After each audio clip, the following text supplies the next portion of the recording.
Hello friends, नमस्कार। मैं सुकुमार त्यागी आज पर्यावरण का बहुत ही इम्पोर्टेंट टॉपिक लेके आया हूँ। ये टॉपिक परीक्षा की दृष्टि से बहुत ही महत्वपूर्ण है। हमारा टॉपिक का नाम है रोग और रोग रोग के बारे में हम जानकारी पढ़ेंगे कि रोग क्या होता है।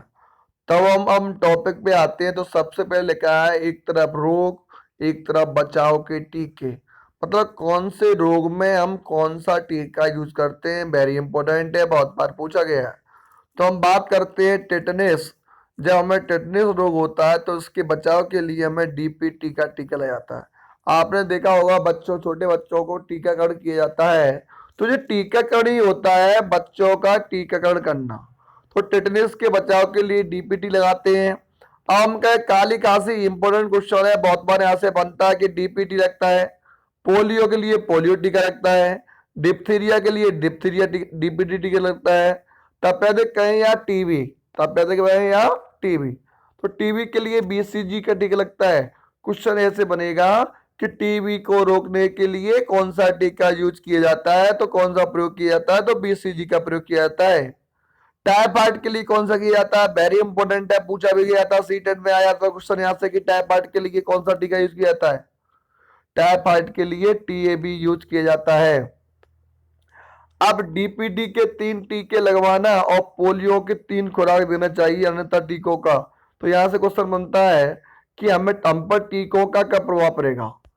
टीकों का प्रभाव तब पड़ेगा जब हम डीपीटी के तो 3 टीके लगवाएं और पोलियो की 3 खुराक लें। जब हम इतना काम करते हैं तो हमारे ऊपर टीकों का प्रभाव पड़ने लगता है। 3 टीके हम डीपीटी के लगवाएंगे, 3 टीके हम पोलियो के लगवाएंगे, तो हमारे ऊपर टीकों का प्रभाव नहीं अंतर टीकों का प्रभाव नहीं रहता है। अगर हम ये चीजें नहीं देंगे तो हमारे ऊपर टीकों का प्रभाव नहीं रहता है। अब हम बात करते हैं अगले पॉइंट पे, अगली वेरी इंपॉर्टेंट है, यहां से क्वेश्चन बनता है कि पल्स पोलियो कार्यक्रम क्या होता है। जो पोलियो रोकने के लिए पोलियो दवाई भी आती है, तो इस यहां से इंपॉर्टेंट क्वेश्चन है आता है। देखो हम बात करेंगे पोलियो को पूर्ण रूप से खत्म करने के लिए भारत सरकार ने पल्स पोलियो कार्यक्रम की शुरुआत 1995-96 में की गई। तो क्वेश्चन बन सकता है कि भारत सरकार ने पल्स पोलियो कार्यक्रम की शुरुआत कब की, तो 1995-96 में की। तो यहां से क्वेश्चन बन जाएगा 1995-96 में की। उल्लेखनीय है कि ये कार्यक्रम अब भी संचालित है और इसके अंतर्गत 0 से 5 वर्ष की आयु के बच्चों को पोलियो की दवा पिलाई जाती है। तो क्वेश्चन यहां से बनता है कि पोलियो की दवा कितने साल के बच्चों को पिलाई जाती है, तो 0 से 5 वर्ष के जो बच्चे होते हैं उनको पोलियो की दवा पिलाई जाती है।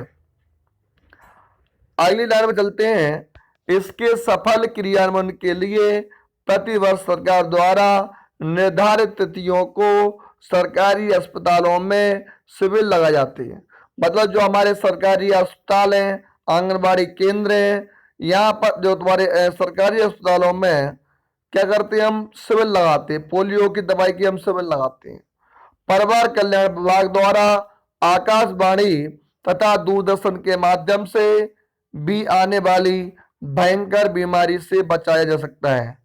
जो आकाशवाणी है, परिवार कल्याण विभाग है, जो दूरदर्शन के माध्यम से जो बीमारी आती हैं उनका से भी हम बचाव कर सकते हैं। तो यहाँ से क्वेश्चन बनते हैं, काफी बार आया है। अब हम बात करते हैं धूम्रपान। स्मोकिंग हमारे लिए बहुत ही हानिकारक है।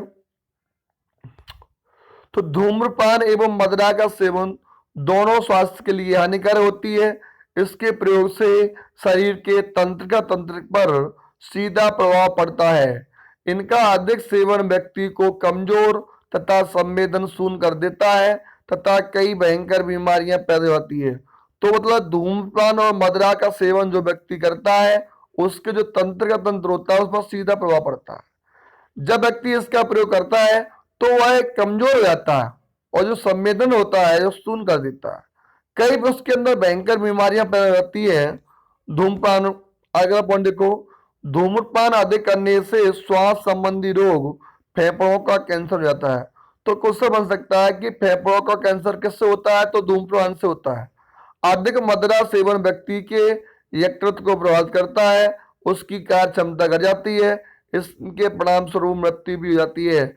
तो क्वेश्चन बन सकता है कि मदिरा के प्रयोग से व्यक्ति पर क्या प्रभाव पड़ता है? तो मदिरा के प्रभाव से व्यक्ति का यकृत या लीवर कमजोर हो जाता है। जब लीवर कमजोर हो जाएगा तो उसकी कार्य क्षमता क्या हो जाती है? घट जाती है, जिसके कारण उसकी मृत्यु भी हो सकती है। वेरी इंपॉर्टेंट है।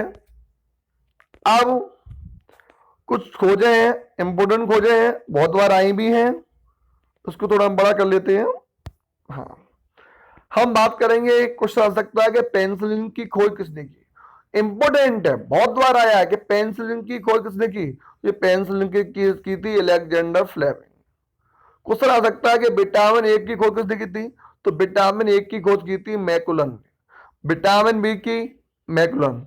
विटामिन सी की जो खोज की थी वो की थी यूजोट हॉलकट। विटामिन सी जो हमारे शरीर के लिए बहुत उपयोगी होती है, जो विटामिन सी होती है इसको अगर हम अत्यधिक गर्म करेंगे तो ये नष्ट हो जाती है।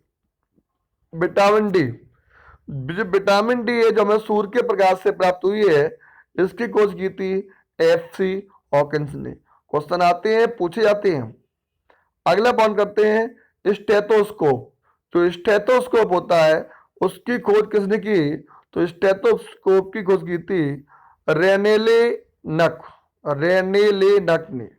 जो स्टेथोस्कोप है उसकी खोज की थी रेनेले नक ने। अगला क्वेश्चन आ जाते हैं, हैजे का टीका किसने की थी? तो रॉबर्ट कोच। जो हैजे का टीका है इसकी जो खोज की थी वो की थी रॉबर्ट कोच।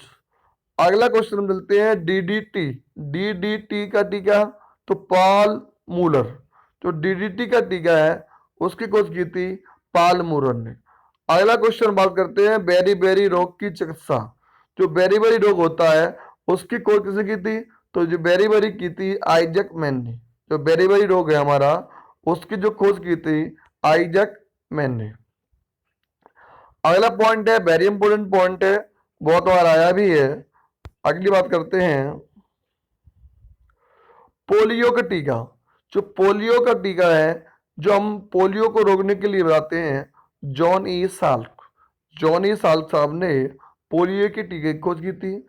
अगला क्वेश्चन है हृदय प्रत्यारोपण का जो खोज की थी क्रिश्चियन बर्नार्ड ने हृदय प्रत्यारोपण की खोज की थी।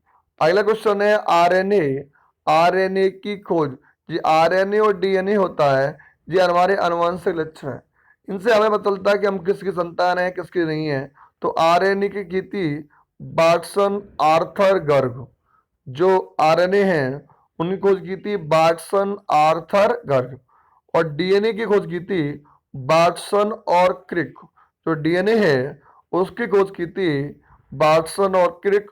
अगला बात करते हैं इंसुलिन। तो इंसुलिन की खोज की थी बेटिंग ने।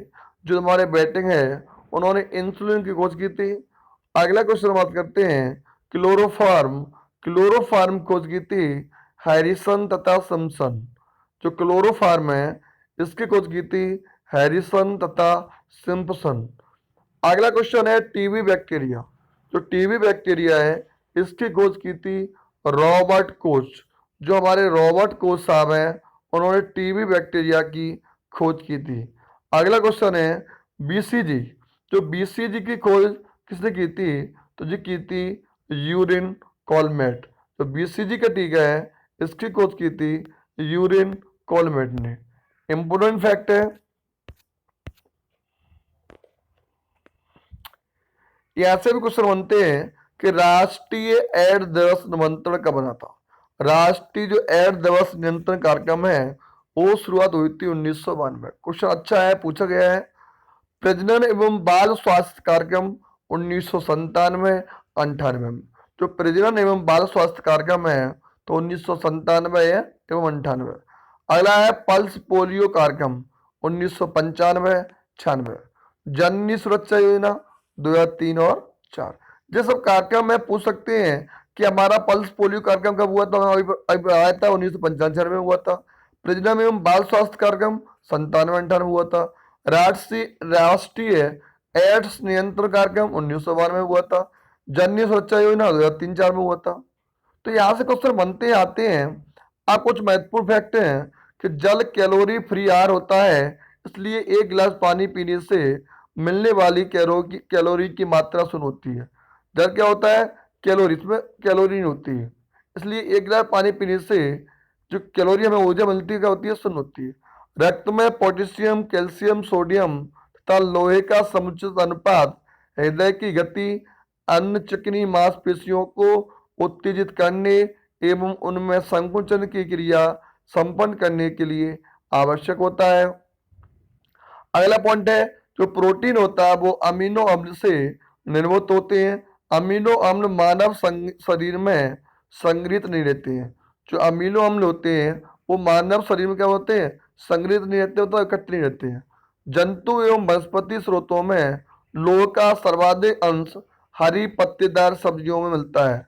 तो जंतु एवं वनस्पति स्रोतों में लोह का जो सर्वाधिक अंश होता है वो हरी पत्तेदार सब्जियों में मिलता है। अगला क्वेश्चन बात करते हैं, पपीतों में मुख्य रूप से विटामिन सी पाया जाता है, जिसकी मात्रा पाए जाने वाले vitamin A, B1, बी2, folic acid, pantothenic अम्ल आदि से कहीं अधिक होती है। ये पत्तियों होता है। अगला क्वेश्चन है, जीवित पदार्थ में सर्वाधिक मात्रा में जल पाया जाता है, परंतु कार्बनिक पदार्थों में सर्वाधिक मात्रा में प्रोटीन आता है। तो ये आपका वीडियो अच्छा था। अगर वीडियो आपको अच्छा लगे तो फ्रेंड वीडियो को लाइक, सब्सक्राइब और शेयर करना न भूलें।